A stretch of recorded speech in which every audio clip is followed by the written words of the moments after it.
Good morning, America. Breaking overnight, mass shooting in Birmingham, Alabama. At least 4 people killed, dozens more wounded in the busy 5 Points South area. Investigators saying there were multiple shooters. What we know at this hour. Battleground fight. Donald Trump campaigning in North Carolina, but MIA, the Republican candidate for governor, now embroiled in scandal. Could it affect the presidential campaign? Plus, Kamala Harris's major financial boost. Analysis on the state of the race this morning. New overnight, trading fire. Israeli fighter jets pummel Hezbollah in Lebanon, striking more than 400 targets. Hezbollah launching more than 100 rockets into northern Israel. The escalating tensions. Live reports from Israel and Lebanon this morning. Diddy's downfall following the hip-hop mogul's arrest on racketeering, conspiracy, and sex trafficking charges. Investigators working to determine who his alleged co-conspirators were. Could there be more arrests as we recap the latest in the investigation? Thanksgiving travel deals. Why some say it's the cheapest time to travel internationally. GMA hunts down the spots on sale and the best time to snag that airfare. Who's ready for some football? The team's going head-to-head in Week 3 of the NFL. ESPN's Herm previews the top game.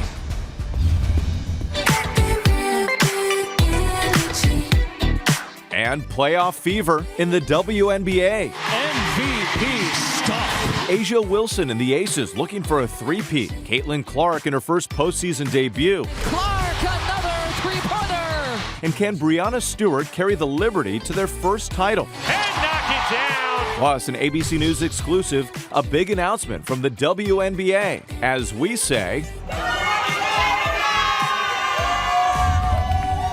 Live from ABC News in New York, this is Good Morning America.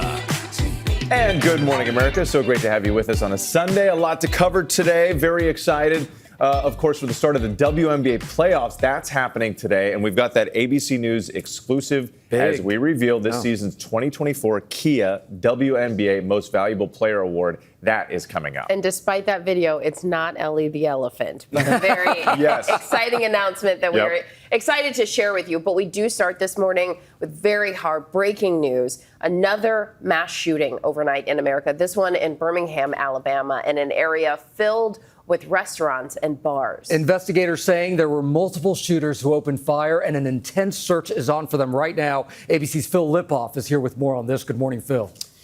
Good morning, Gio. Guys, think about how terrifying this must have been. This is a crowded area of the city. It's just around 11 o'clock at night, people out for dinner and drinks, and then the gunshots.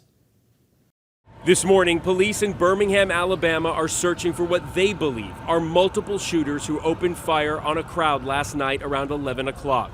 It happened in the city's 5 Points South area, known for its restaurants and bars, and it is packed on a Saturday night. Video capturing the chaotic aftermath of the shooting. The investigation is still very active, but what we know so far is that 3 people died at the scene and 1 other died at the hospital. Dozens are injured so far. We know 4 of them have life-threatening injuries. It was very devastating, and sad. Investigators say it appears the shooters took aim at a group of people either on the sidewalk or in the street. It's unclear if the shooters walked up to the crowd or drove by, but police are trying to figure out if a switch was used. That is a device that allows a gun to fire as an automatic weapon. No motive so far in the attack.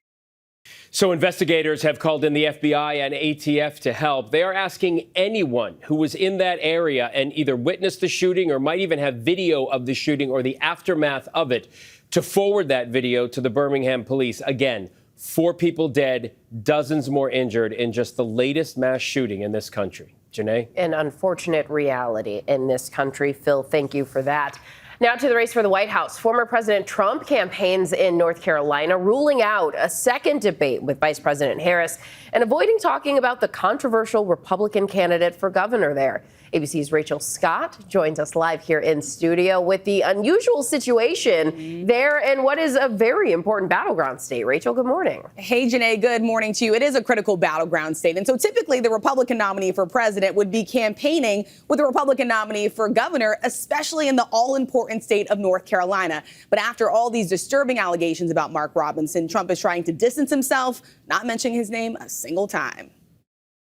President Donald J. Trump. With just 44 days to go, Donald Trump touching down in North Carolina. And hello to North Carolina. As the Republican he endorsed for governor is surrounded in scandal and controversy. CNN reports Mark Robinson made a series of racist and inflammatory online posts, including one where he called himself a, quote, black Nazi, and allegedly wrote that slavery is not bad, adding he wished it would come back. ABC News has not independently confirmed the reporting. Robinson continues to deny the allegations. Robinson was not at Trump's rally. The former president's running mate, Senator J.D. Vance, asked if he believes the report. Well, look, the allegations are pretty far out there, of course, but I know that allegations aren't necessarily reality. Some Trump supporters worry it could be a drag on the ticket. Things I've seen and heard that don't sit well with me. Trump is keenly aware of just how important North Carolina is. We win this state, I think it's going to be over fast. While the former president is leading on key issues like the economy and immigration, he's also losing ground with female voters, now offering up this message. Women will be happy, healthy, confident, and free. You will no longer be thinking about abortion because it is now where it always had to be, with the states. Trump appointed 3 of the Supreme Court justices who overturned Roe v. Wade, something Vice President Kamala Harris has seized on. The former president chose 3 members of the United States Supreme Court with the intention that they would overdo the protections of Roe v. Wade. And this morning, Harris challenged Trump to another debate. Trump now completely ruling it out. She's done 1 debate, I've done 2. It's too late to do another. I'd love to in many ways, but it's too late. So, of course, Trump himself participated in October debates in 2016 and in 2020. The former president once insisted he would debate President Biden anytime, anywhere, any place. Guys, I was at that rally just yesterday. He was still complaining that President Biden is no longer in the race. Yeah, we will see how that all plays out, whether it's a hard no or we'll see if that changes as we get closer to Election Day. Let's bring in, for a deeper dive, we got Jonathan Karl, our chief Washington correspondent. Rachel, we're going to stay with you and talk more here. I do want to pick up where you left off, though, talking about North Carolina and the controversy that's playing out in the governor's race there. You were talking to voters. How are they responding and reacting to all of this? A lot of them have some serious concerns about these allegations. They are not completely sold on Mark Robinson, even though they are behind former President Donald Trump. This is a critical state. You talk to the Trump campaign, they say this is absolutely vital. So having a Republican nominee for governor who's facing all these disturbing allegations in the final weeks is not something that Republicans want to see. It's notable that Senator J.D. Vance says that he has no plans to campaign with Mark Robinson, also said it's going to be up to the voters to decide, but still Trump not withdrawing his endorsement. That is fascinating. Not withdrawing the endorsement, but not out there campaigning with him. Rachel, thank you. And John, where do the polls put the race now? I mean, it's a jump ball. If you look at the 538 national average, Kamala Harris has the lead just under 3%. But remember, Hillary Clinton won the popular vote by just about 2%. So that really could add up to a victory or a loss for Kamala Harris. And then in North Carolina, the race is virtually tied. It's really well within the margin of error. But that's before this latest development with Mark Robinson. So she actually looks stronger than North Carolina right now than she looks in Georgia, which Joe Biden won 4 years ago. And John, the vice president accepted that invitation for a second debate, but we saw in Rachel's piece that Trump is saying it's just too late. Does this hurt him or help him? Well, do you believe him? I mean, look, he said that he wasn't going to do our debate before he said he would do our debate. As Rachel pointed out, he said he'll debate anytime, any place. Look, in some sense, it's rational for him to say he's not going to debate again because Kamala Harris is the one that really needs another debate. People know who Trump is.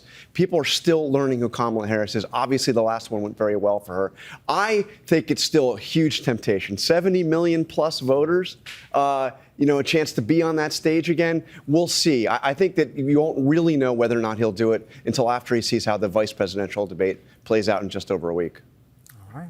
John, Karl, Rachel, Scott, thank you so much. We appreciate you as always. We're going to turn overseas now to the fighting in the Mideast. Israel and Hezbollah exchanging heavy fire overnight. We've got team coverage in the region, of course. Let's begin now with ABC's Marcus Moore in Lebanon. Good morning, Marcus. Good morning, Gio. We have witnessed another active day in southern Lebanon and northern Israel. Multiple airstrikes overnight, and Hezbollah hitting targets deeper inside Israel and with higher caliber warheads. It is clear now that this war is still intensifying. New airstrikes between Israel and Lebanon overnight, lighting up the sky across Lebanon's southern border. The IDF saying Hezbollah was preparing to launch missiles at Israel. As a result, they struck more than 400 targets in Lebanon. IDF spokesman Daniel Hagari saying dozens of Israeli Air Force aircraft are currently striking terrorist targets and rocket launchers to remove the threat to Israeli civilians. Hezbollah returning fire, striking this neighborhood outside Haifa. This rocket seen here in Nazareth was intercepted. The group saying part of this morning's rocket barrage was an initial response to the exploding pagers and handheld radios. The simultaneous blast over 2 days this week killed 37 people and injured thousands, according to Lebanon's health ministry. Our Al Jazeera office in occupied West Bank has just been raided. While in the occupied West Bank, tensions coming to a head as Israeli troops raided the Al Jazeera bureau in Ramallah. The news organization airing in real time the moment troops forced the bureau to shut down for 45 days. While in Gaza, pure devastation. On Friday, an IDF airstrike hit a school, killing at least 22 people, according to the Gaza Health Ministry. And this young girl surviving an airstrike, rescuers pulling her from the rubble of a destroyed residential building. And an update now on that Israeli airstrike that killed a top Hezbollah commander, Ibrahim Akil, here in Beirut. The Lebanese health ministry says the death toll has now climbed to 51 as Hezbollah prepares to bury Akil in a funeral here in Beirut in just a few hours from now. Janae. All right, Marcus, thank you for that update. And now let's get a read on U.S. strategy from ABC's chief global affairs correspondent, Martha Raddatz, who is also live in the region in Tel Aviv this morning. And Martha, you have some new reporting. Yes, Janae, a senior U.S. official telling me this morning that despite efforts by the administration to tamp down things, the U.S. believes a widening conflict with Lebanon is inevitable and that the table is set for escalation. The official said that Israel is emboldened after its successful attacks on Hezbollah and that Hezbollah, despite its loss of senior leaders and countless members, is enraged and wants retaliation. The official said President Biden has been briefed on all of this, but there is growing frustration with the Israelis, who the official said have undermined us at every step. A major concern is for the tens of thousands of American citizens living in Lebanon. And there's an ominous State Department warning this morning for Americans not to travel to Lebanon and for those living there to depart Lebanon while commercial options are still available, Janae. Wow, while they are still available. Martha, thank you for that. And make sure you tune in to This Week later this morning. George Stephanopoulos interviews White House National Security Communications Advisor John Kirby about those escalating tensions in the Middle East. And Janae, with conflicts raging overseas in the Middle East and Ukraine, the United Nations General Assembly is set to convene tomorrow under a massive security presence. ABC's Jay O'Brien is joining us now with what to expect. Jay, good morning. Whit, good morning. President Biden will address the UN on Tuesday. White House officials say the top priority for him is reaffirming American leadership on the world stage, especially in a chaotic election year, and also trying to end brutal conflicts in Ukraine and Gaza. It was just a few weeks before the start of the Israel-Hamas war that was the last time these more than 140 world leaders gathered together at the UN. Now, that conflict in that region and those tensions will take center stage. Prime Minister Benjamin Netanyahu of Israel is expected to address the UN on Thursday, as well as Palestinian Authority leader Mahmoud Abbas. Meantime, outside, hundreds of demonstrators are expected. The NYPD chief saying that the war in Gaza has changed the dynamic of those protests. The U.S. Secret Service, which is under pressure after those 2 assassination attempts against former President Trump, they will be in charge of much of the security for those world leaders, and gridlock is expected across huge swaths of Manhattan. Meantime, meantime, UN officials are also telegraphing that world leaders, another issue top of mind for them, will be what will American diplomacy look like if Donald Trump returns to the White House? Gio? Jay, thank you so much for your reporting there. We're going to turn now to the latest on the arrest of Sean Diddy Combs, the music mogul facing federal racketeering conspiracy and sex trafficking charges. The case follows a years-long fall from grace, and ABC's Morgan Norwood has a look at how we got here. Good morning, Morgan. Just a wild story. Hi, Gio. Just a staggering fall from grace that started with that lawsuit by former girlfriend Cassie Ventura alleging years of abuse. And since then, Diddy has been at the center of multiple lawsuits, federal raids, and now a sweeping indictment. The feds are looking to quickly close in on alleged co-conspirators who for years kept quiet and helped keep that alleged criminal enterprise running. Who's the boss? Dudes is lost. Don't think 'cause I'm iced out, I'ma cool off. This morning, the sex trafficking case against Sean Diddy Combs moving full speed ahead. Lawyers for Combs and prosecutors set to hold a status conference to determine the next phase following the sweeping indictment alleging the music mogul leveraged his business empire, power, and prestige to abuse his alleged victims. He used his business and employees of that business and other close associates to get his way. Those individuals allegedly included high-ranking supervisors in the business, personal assistants, security staff, and household staff. As the disgraced rapper faces racketeering, conspiracy, sex trafficking, and transportation to engage in prostitution charges, investigators now working to determine who his alleged co-conspirators were and whether they too should be charged. 54-year-old Combs pleading not guilty to charges that he led a racketeering conspiracy that abused women. I'm going to fight like hell to get him released, and he should be released. The indictment alleged some of Combs' employees helped set off so-called freak-offs in which women were forced into sex acts with male prostitutes. He used the embarrassing and sensitive recordings he made of the freak-offs as collateral against the victims. Prosecutors said authorities seized records along with firearms, drugs, and more than 1,000 bottles of baby oil and lubricant during raids last March on Diddy's homes in Miami and Los Angeles. Something's controlling me. Combs has been under criminal investigation since his former partner and recording artist Cassie Ventura accused him in a November civil lawsuit of rape, repeated abuse, and even sex trafficking. At the center of the case, this 2016 video exclusively obtained by CNN showing a 2016 altercation caught on surveillance video of Combs grabbing and kicking Ventura. The lawsuit was settled with no admission of wrongdoing, Combs issuing an apology video back in May. I hit rock bottom, but I make no excuses. My behavior on that video is inexcusable.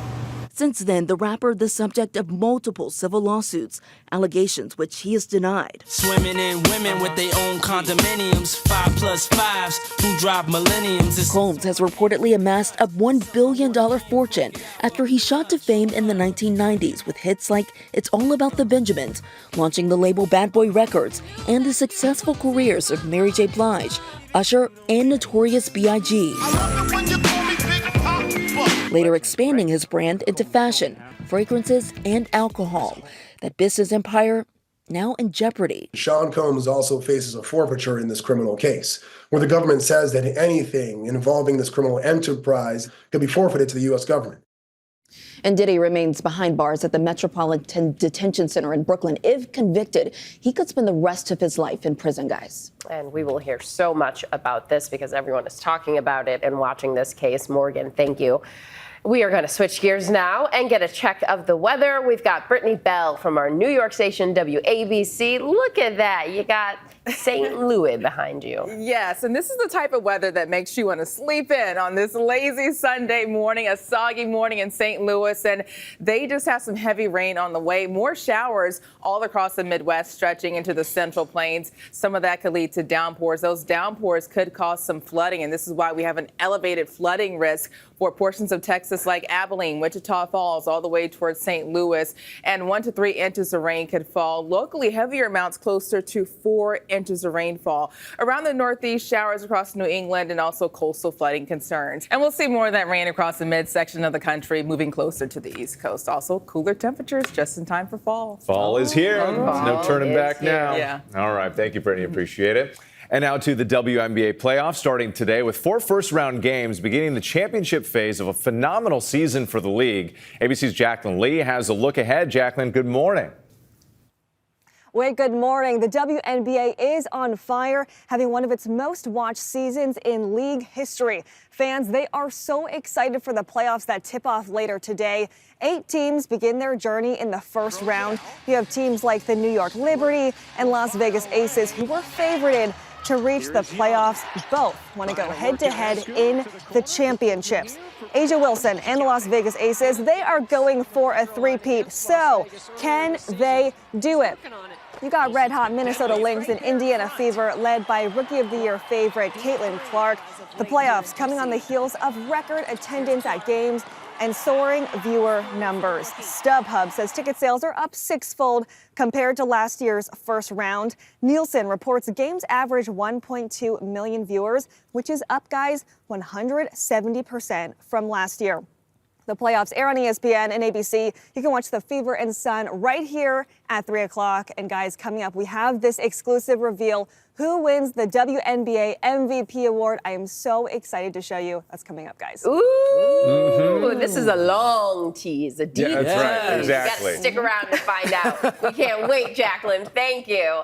And still coming up here on GMA, holiday getaway ideas. Where to go, when to book.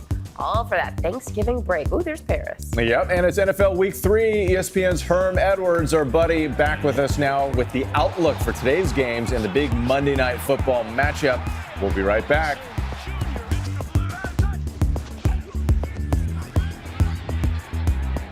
The inevitables strike again. Just the one moment. We are on TV, but Welcome back to GMA on this Sunday morning. I was just busy taking in the moment. You were. Soccer great Lionel Messi and Inter Miami taking on NYCFC on Saturday. This is his first time ever, by the way, playing in an electric Yankee Stadium. Messi had the run-up to the assist there, not the assist itself, and a thrilling match that ended in a 1-1 tie after New York scored in the 95th minute. What a game. And look who else was there. Team Johnson was hanging out. Well, I was wondering, were you looking at the screen looking for yourself? Honestly, I was just watching Messi play. I saw you enjoying that, and I was like, does he know he has to leave? No, they didn't cue me, but that's a different story.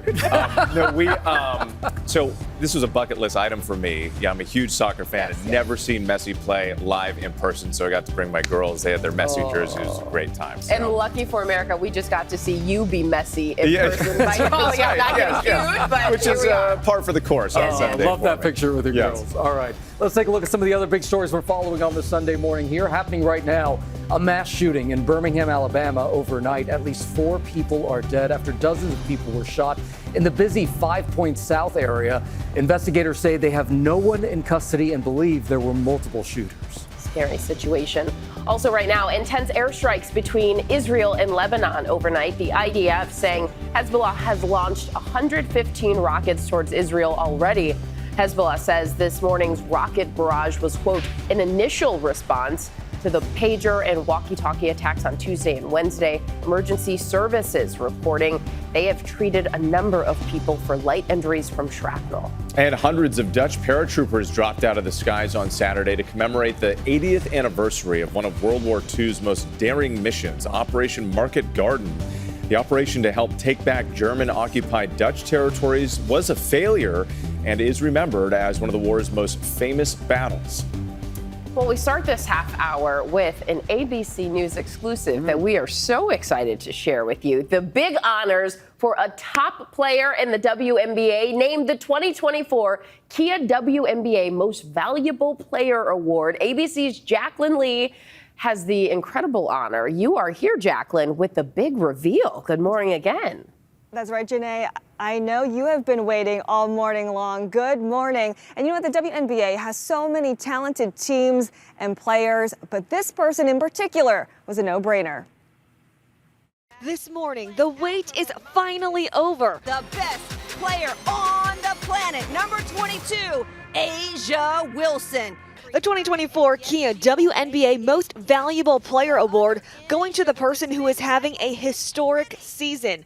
A two-time Olympic gold medalist and two-time WNBA champion, A'ja Wilson. Wilson, oh man, MVP stuff. Three-time MVP. How are you feeling? Oh man, I feel amazing. It's truly a blessing to get an MVP as a whole, but to say that this is my third, it's a good feeling. It really is.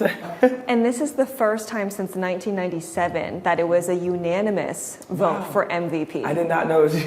Oh, congratulations. Yeah, it was unanimous. Wow. How do you feel about that? Oh, that's incredible. I did not know it was unanimous. That's so cool. That is really cool. Well, actually, we have a video for you. Oh, gosh. For the first time, Wilson is watching the moment she found out she won that third MVP trophy. Guess what? You are the 2024. It was just a big moment. Like, I feel like it was just a moment for us. Like, yes, it's a singular award, but having that with them, it was just like so powerful, so much fun. The Las Vegas Aces, a tight-knit group that Wilson calls her family. Just give me my money. Give me my money. Just give me my money. It's a melting pot. And we go together, we get some good like buffalo chicken dip. Like we're all different ingredients. We come together and mesh just like chef's kiss. And this season, you've been at the top of your game. For 1,000, yes! You were the first ever to score 1,000 points in a single season. What does that milestone mean for you? It was just a big moment, and it's something that I probably later on I'll look and be like, wow, that really happened. Now she joins basketball greats like Cheryl Swoops, Lisa Leslie, and Lauren Jackson as the league's only three-time MVPs. Coming off the best year of her career, averaging nearly 27 points a game, Wilson passes much of the credit to her University of South Carolina coach Dawn Staley. She was someone that instilled just that boss, the leader. And Wilson says she wants to accomplish even more. Aces head coach Becky Hammond by her side. She didn't hold my hand. She didn't cookie cut anything for me. I need that hardcore honesty. And with all of these records that you've broken, you still feel like there's another tier above this? For sure. Why not? A'ja Wilson with the and 1, she gonna win you games. Beyond the stats and the trophies, what do you want your legacy to be? This is real. I'm human. I go through things. I see things. I get sad. I have anxiety. Sometimes I'm depressed. Like, letting people know, and I hope my legacy shows that, like, yes, on the basketball court, beast. Yes, give it to her. But at the same time, she kept it like she was still a human. She's just like any one of us. And so, yeah, I think that's kind of what I want my legacy to be. Being your authentic self. That's it. And again, a huge congrats to A'ja. Now, as for the playoffs, she says she does believe the Aces have a good shot, but she admits that winning a championship 3 times is a lot of pressure. But guys, she says if she's going to bet on anything, it's her team. Guys. Absolutely. And I love that moment when you broke the news, too. Oh, yes, it was unanimous. Congratulations. I didn't know she didn't know. I was like, oh, you're hearing it from me. Okay. It was good TV, Jaclyn. Breaking We love the news. it. We love it, Jaclyn. Yeah. And she is her authentic She self, really by is. the way. Really yeah. And a beast on the hardwood. Is that what they call it? Yep, it is. Yeah, they do call it the hardwood. Yep. Basketball. The sport of basketball. All right, let's get to weather and get over to Brittany Bell. Hey, Brittany.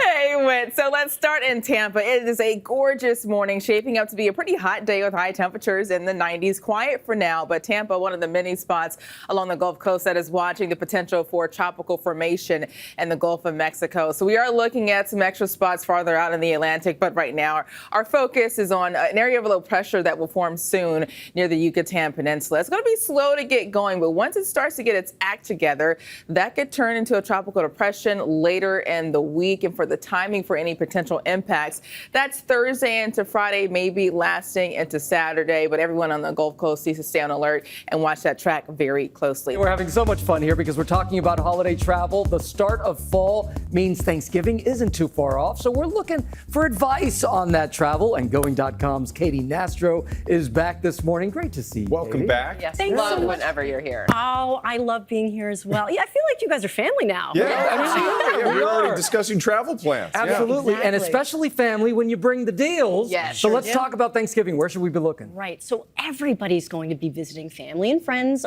domestically. But unbeknownst to a lot of people, this is actually a really great time to take advantage of international deals. You know, flight prices for domestic, they shoot upwards because so many people are traveling. But airlines need to get people in those international seats, so they discount pretty deeply. You can go from New York to Paris for only $366 round trip. Insane. It's a really great deal. You can go from Chicago to Barcelona, $393, or I'm really excited about this going deal. You can go from Seattle over to Munich. Because Thanksgiving is so much later this year, you can take advantage of $482 round trip. And that's nonstop. That's nonstop round trip. Flight. Yeah, but it's those holiday markets that you really can take advantage of at that time of the year. They already start, so you can get a head start. And also, you know, I think a lot of people don't look to head internationally because they want to take advantage of Thanksgiving. But you can actually take an overnight flight, get there, have your pumpkin pie, eat it too, and then start your vacay. I like that. Yes. I love this.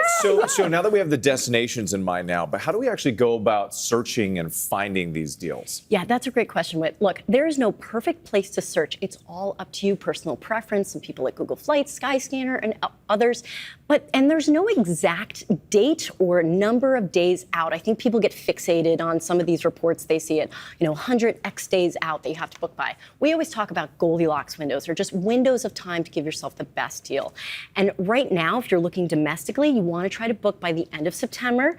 If you're looking at those international deals, you have a little bit more leeway. Just know that if you book a regular economy ticket, keep those flight price alerts on. If that flight drops, call the airline, rebook, get that credit for a flight in the future. You have 5 years to use those. Love that so much, Katie. And obviously, we're out of time here, but with passports, you can now renew your passport online, so that's super helpful. Yes. So get that international travel. Yes, don't wait on the passports. Renew it online. It's super easy and should come back sooner than doing it by mail. Excellent. Amazing. Thank you so much. Katy Nastro, still coming up here on Good Morning America, looking at the NFL's Week 3 matchups. ESPN's Herm Edwards is here. Stick around.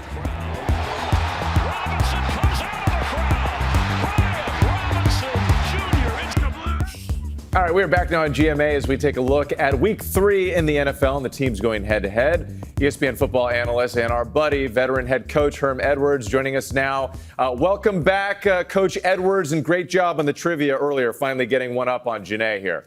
It's hard. You got to go early on her because she's fast. That's right, exactly. You don't want to be offsides either. Look at that. He's got the strategy. Just right. Yeah. All right, first question here. We got 4 undefeated teams facing off this Sunday. We've got the Texans against the Vikings, the Chargers versus the Steelers. Who hits 3-0 this week, you think? Oh, boy. I'm going to say the Minnesota Vikings right now. I think this is a team that's kind of flying under the radar. As much as we talk about their offense, their defense is playing very well also, and that's a problem when you have both sides of the football playing at a high level. And no one's talking about their defense. Obviously, we saw this against somebody's 49ers, but I won't get into that one. I'm going to pretend you didn't say that, Coach. That's a hard one to watch. That's a hard one to watch. All right, Coach. So the Atlanta Falcons coming off a massive Monday night win against the Eagles at home, which, a side note, you said the Eagles were going to win. I copied you. We both were wrong. And the Falcons are hosting the Super Bowl champs. Can they beat the Chiefs? It's a hard get, but think about the Atlanta Falcons. They've scored 91 points in 2 weeks. Wow. That's a lot of points. The last time a team scored more than that was the Atlanta Falcons in 2009 when Drew Brees was the quarterback, right? So this is a team that's hot. And I think the Chiefs, they play up to the level of their competition. I'm going to say the Falcons got a chance. They have a chance to win this football game, believe it or not. Okay. Ooh, all right, so we got an update now on our game. Who's with Herm? Last week it was the Battle of the Birds. We all went with Herm, picking the Eagles, but the Falcons squeezed out a win. So our scoreboard after 2 weeks, let's take a look. I still have 0. I should have listened to my gut. Surprise. The rest of you got 1. And looking ahead to Monday's matchup, the Bengals and the Commanders, I'm going to go with the Bengals. Janae? I'm going to go with the Bengals because I'm going to be in Cincy ahead of that game. Oh, man. I was going to go Bengals, but I'm going to go Commanders now just to switch it up. Oh, just to switch it up? Wait, but I don't want to go with Well, let's ask Coach. Well, this game's kind of personal. Ooh. My quarterback, Jaden Daniels, is plays for Washington. Jay Daniels played for me at Arizona State before he went to LSU. Oh. So I'm very close with him. I would love them to win, but I don't see the Cincinnati Bengals going 0-3. They play at home. This is a must-win for the Bengals. They cannot go 0-3. So I'm going to pick Cincinnati at home. I hope Jaden isn't watching. By the way, did you catch? I'm going to tell Jaden this. You got to throw a touchdown pass this week. There you go. There you go. All right. Herm, thank you so much. And Janae, I caught that. You don't want to go with me. I know. Okay, I see you. 0 points. Yeah. And you can watch the Jaguars at the Bills over on ESPN at 7:15 Eastern. And the Bengals host the Commanders at 8 right here on ABC. And before we go, we want to tell you about our expanding GMA family. Senior producer Matthew Van and his wife Nina welcomed a little baby girl on Saturday, 7 pounds, 10 ounces. Gracie L. Congratulations. Congratulations, guys. Oh, absolutely beautiful little Gracie L right Love there. those And a reminder here, ABC News Live now has weekend programming. Every weekend, we'll provide you the latest news throughout the day. Janae has today. Janae in the house. So tune in right after GMA. She's gonna be Janae right in the there. house. Thanks for starting I'm your gonna day with take us, a nap everybody. today. There you See go. ya.